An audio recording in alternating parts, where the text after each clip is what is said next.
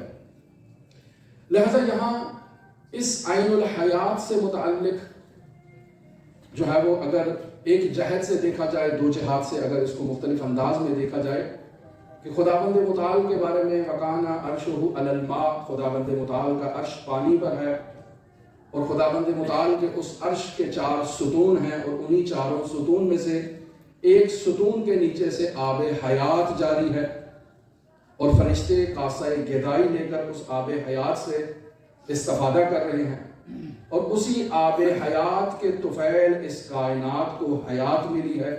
اگر اس انداز میں اس عین الحیات کی تشریح کی جائے تو یہاں عین الحیات وہ خداوند متعال کے عرش سے جاری چشمے سے عین الحیات ہے۔ تو کیا وجہ ہے اور کیا علت ہے اور کیا حکمت ہے اور کیا سبب ہے کہ اس عین الحیات سے اس عالم امکان کو حیات ملی ہے اور کس انداز میں ملی ہے؟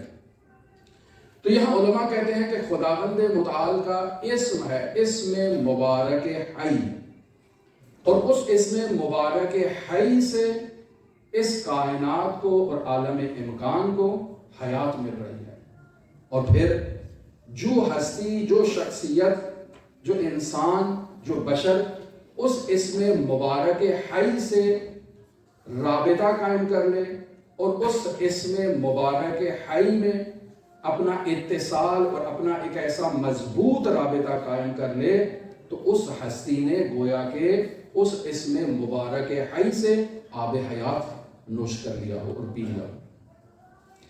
لہذا جو شخص اس آب حیات سے پی لیتا ہے اسے موت نہیں آتی ہے، وہ فنا نہیں ہوتا، لیکن یہاں موت سے مراد اس جسم کی موت نہیں ہے، وہ حقیقت نور میں تبدیل ہو جاتی ہے، وہ اس اسم مبارک حی کی حیات کے ساتھ حی رہتی ہے، اسے پھر موت نہیں آتی ہے، یہاں جسم کی موت کی بات نہیں ہے۔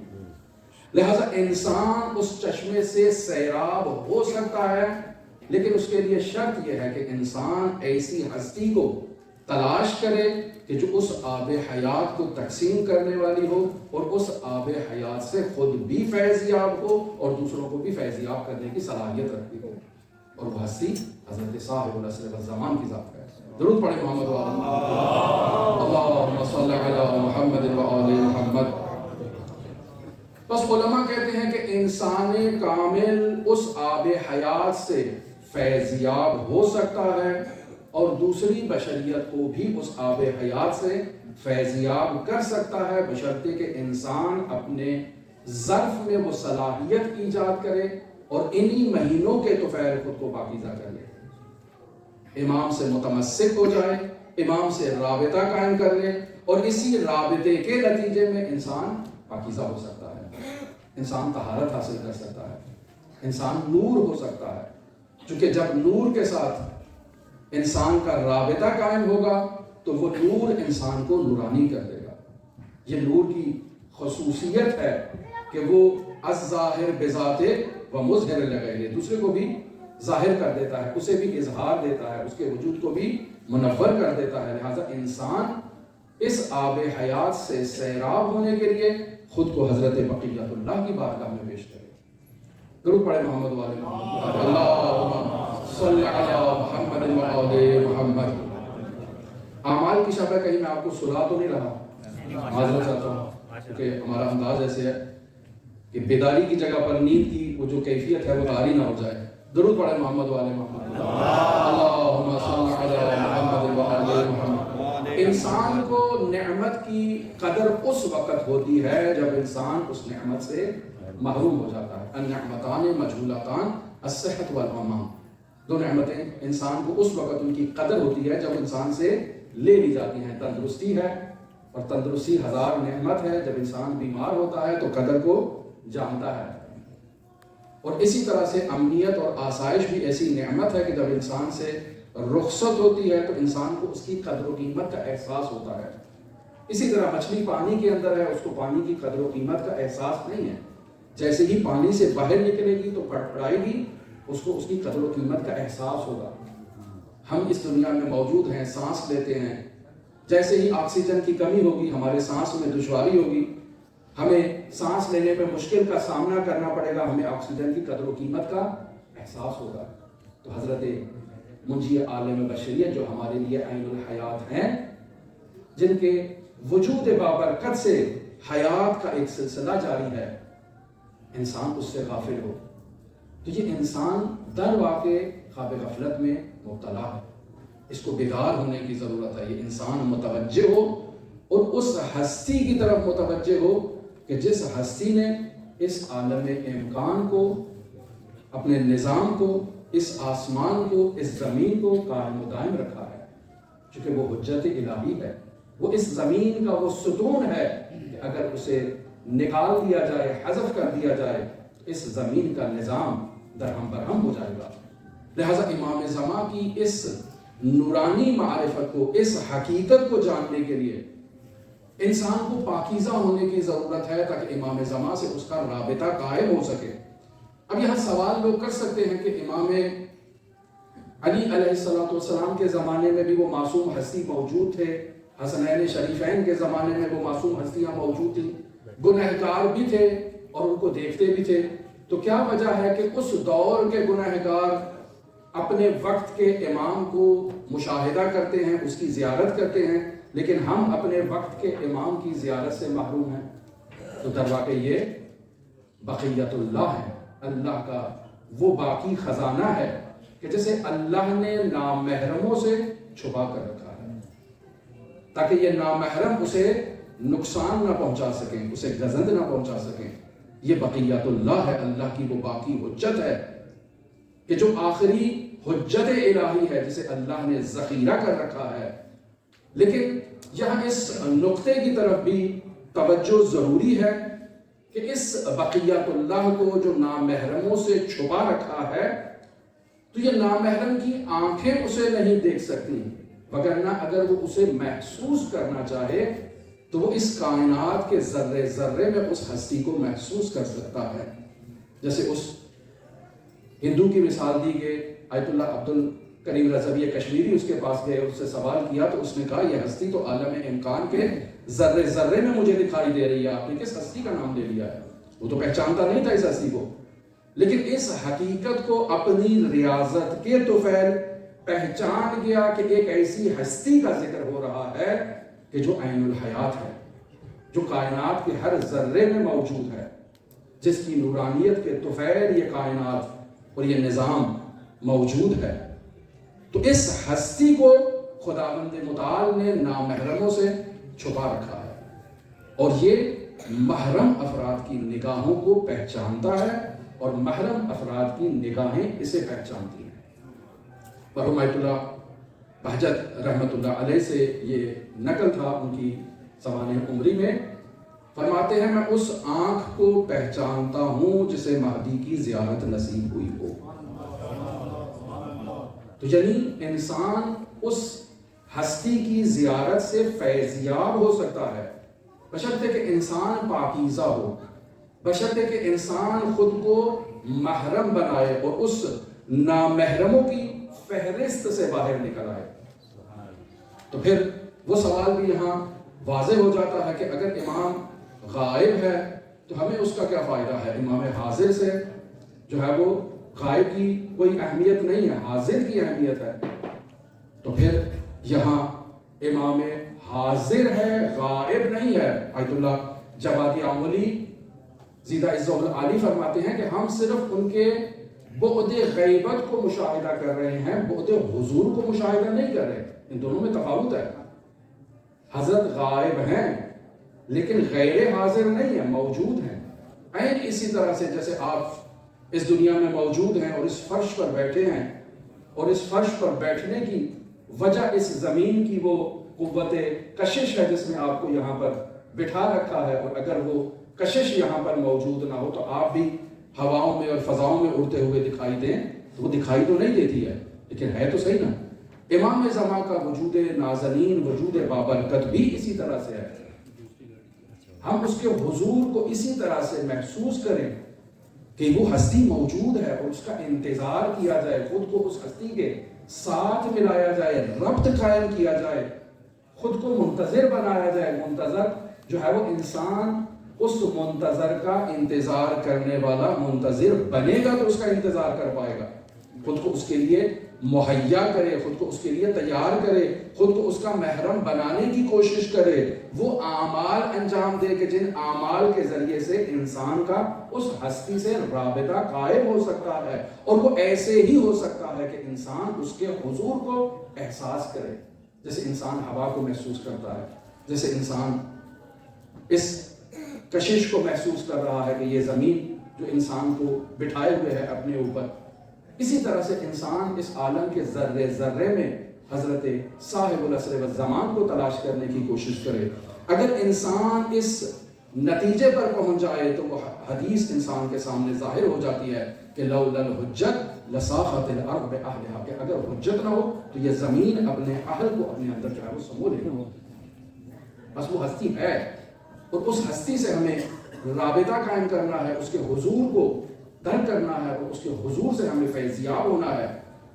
بیوم نے ہی روز قلبرا کہ اسی کے وجود بابرکت سے رزق مل رہا ہے اور اسی کے وجود بابرکت سے یہ زمین و آسمان کا نظام قائم ہے. لہذا انسان کو اس ہستی سے ایک خاص عقیدت، ایک خاص انس اور ایک خاص رابطہ قائم کرنے کے لیے انسان کو اس ہستی کے ساتھ خود کو ملانے کے لیے نور اختیار کرنا ہے، نورانی ہونا ہے. اور نورانی ہونے کے لیے یہی اعمال جو آج رات آپ انجام دے رہے ہیں، یہ جو ماہ رجب میں انجام دے چکے ہیں، یہ انسان کو نورانی کر دیتے ہیں. انسان ایک صلوات پڑھتا ہے، اس ایک صلوات کے طفیل انسان کے وجود میں نور آ جاتا ہے. انسان صدقہ دیتا ہے، صدقہ دینے کے طفیل انسان کے وجود میں نور آ جاتا ہے. انسان دعا کرتا ہے حضرت صاحب العصر والزمان کے لیے، اس دعا کے طفیل انسان کے وجود میں نور آ جاتا ہے، بشرطے کہ انسان نورانی ہونے کے بعد اس نور کو ضائع نہ کرے، اس نور کی حفاظت کرے.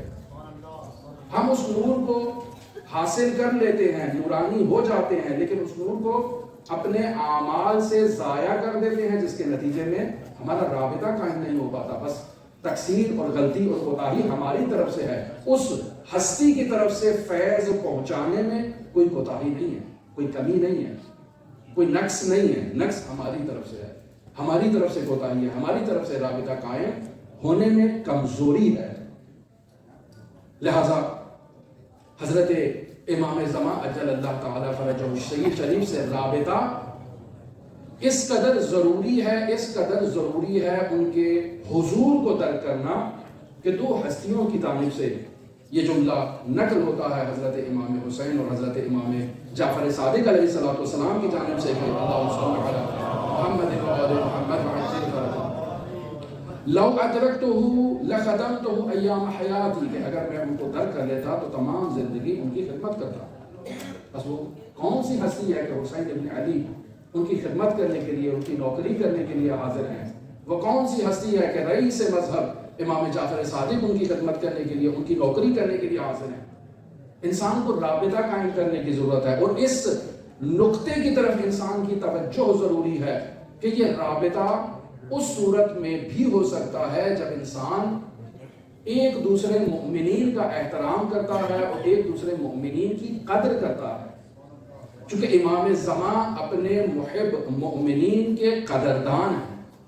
اگر ہم محب کی قدردانی نہیں کرتے تو امام کی زیارت کے فیض سے معلوم ہو سکتے ہیں، ہمیں اس کا علم بھی نہیں ہوگا. وہ علی بن یقین کا واقعہ تو آپ نے سنا ہوگا بہت مشہور و معروف واقعہ ہے کہ جاتا ہے سائل، تو سائل کو جب اس کی درخواست کو اجابت نہیں کرتا تو امام موسیٰ کاظم اسے اپنی بارگاہ میں تسلیم نہیں کرتے، دعوت نہیں دیتے، انہیں قبول نہیں کرتے ہیں۔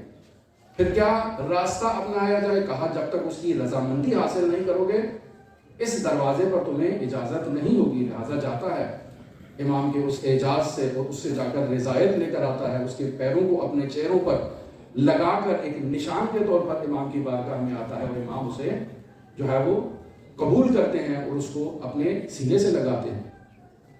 یہ ایک امام علی ابن موسیٰ رضا، امام موسیٰ کاظم سے ہے۔ ایک واقعہ امام علی ابن موسیٰ رضا سے بھی ایسا واقعہ ملتا ہے، لیکن یہ اس زمانے کا نہیں ہے، یہ متاخر زمانے کا ہے۔ آیت اللہ شیخ مرتضیٰ حائری کا واقعہ ہے۔ شیخ مرتضیٰ حائری جو حوزہ علم قوم کے مؤسس ہیں، عبد الکریم حائری ان کے فرزند ہیں اور جلیل القدر شخصیات کے وہ جو ہے وہ شاگرد بھی ہیں اور رہبر معظم کے استاد بھی ہیں، بہت ہی پاکیزہ انسان ہیں۔ یہ اپنی زندگی میں 70 مرتبہ امام رضا کی زیارت کے لیے گئے ہیں، اور انتقال کے بعد امام رضا بھی 70 مرتبہ ان کی ملاقات کے لیے اس کی قبر میں گئے۔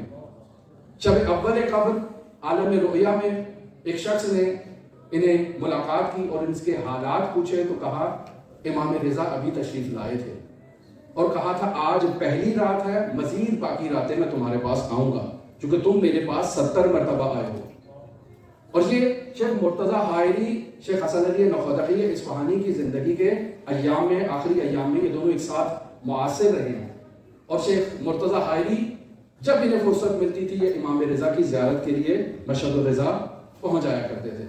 ایک اسی طرح کی صبح تھی، زیارت کے لیے پہنچتے ہیں، ایک مومن آتا ہے ملاقات کے لیے، چونکہ مرجع وقت ہیں اور ایک خاص حالت ہے، ایک خاص کیفیت ہے، خاص عشق ہے، امام کی بارگاہ میں پہنچنا چاہتے ہیں، اس کو اہمیت نہیں دیتے۔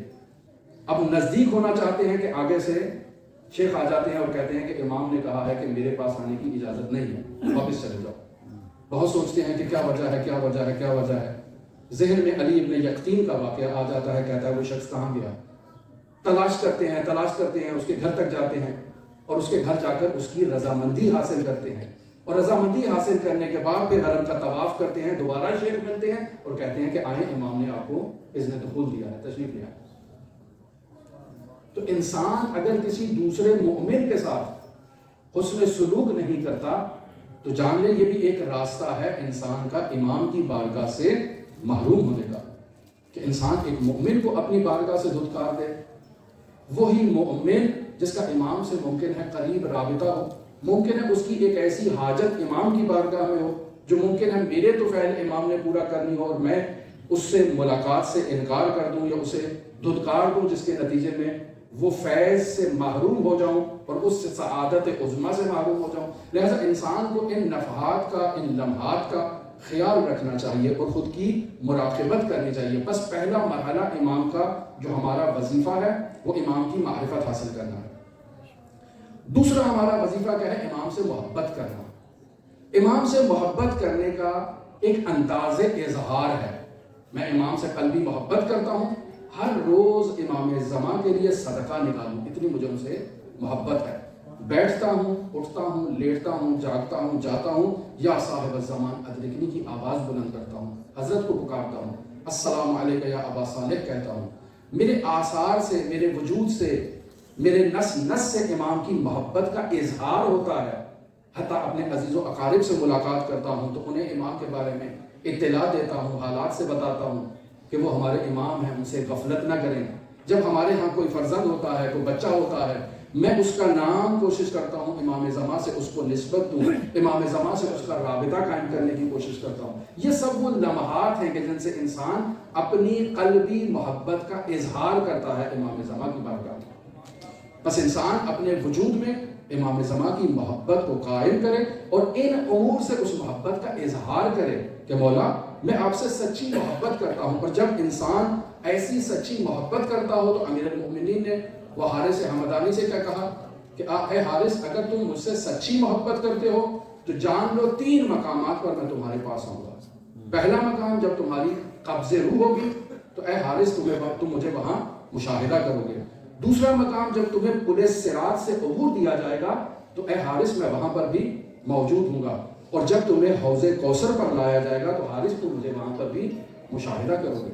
تو بس انسان اگر اپنے وجود میں خلوص کا اظہار کرتا ہے، سچی محبت کا اظہار کرتا ہے، تو پھر امیر المؤمنین تو کیا، حضرت حجت بن الحسن العسکری بھی اس کے ساتھ اسی طرح سے پیش آئیں گے. اس کی زندگی میں وہ لمحات جو کٹھن لمحات ہیں، جو آزمائش کے لمحات ہیں، جو مشکل لمحات ہیں، جس میں انسان امام کو یاد کرتا ہے تو امام اس کو لبیک کہتے ہیں. وہ حدیث قدسی تو آپ نے سنی ہوگی کہ خداوند متعال انسان سے کہتا ہے، اے بندے تو میرے پاس ایک قدم بڑھاتا ہے، میں ہرولہ کر کے تیری طرف آتا ہوں، تیزی سے تیری طرف آتا ہوں. انسان ایک قدم بڑھاتا ہے، وہاں سے تیزی سے خداوند متعال سرعت کے ساتھ اس بندے کی حاجت روائی کرتا ہے اور اس کی طرف متوجہ ہے کہ اس بندے نے مجھے یاد کیا ہے اپنے دل سے. اور آخری ہمارا وظیفہ امام علیہ السلام سے متعلق ہمارا امام سے توسل کرنا ہے، ہمارا امام سے مناجات کرنا ہے. اور مناجات اور توسل کرنے کا طریقہ یہی دعائیں ہیں جو کتابوں میں بیان کی گئی ہیں. مفاتیح الجنان میں صبح دعائے احد الحمدللہ اس مسجد میں روزانہ پڑھی جاتی ہے. یہ حضرت سے رابطے کا ایک ذریعہ ہے. دعائے توسل پڑھی جائے حضرت سے، یا وجیہا عند اللہ اشفع لنا عند اللہ. انسان پکارے حضرت کو اور حضرت سے اس انداز میں توسل کرے، اس یقین کے ساتھ کہ انسان کو یقین ہو کہ حضرت میری بات کو سن رہے ہیں، میرے کلام کو سن رہے ہیں، میرے کلام کا جواب بھی دے رہے ہیں. میں اس سے غافل ہوں، میں اس آواز کو نہیں سن پا رہا. اس کی بنیادی وجہ یہ ہے کہ میرے وجود پر وہ گناہ کے حجاب ہیں جو رکاوٹ ایجاد کر رہے ہیں، اور انہی لمحات میں مجھے ان حجابات کو خود سے برطرف کرنا ہے.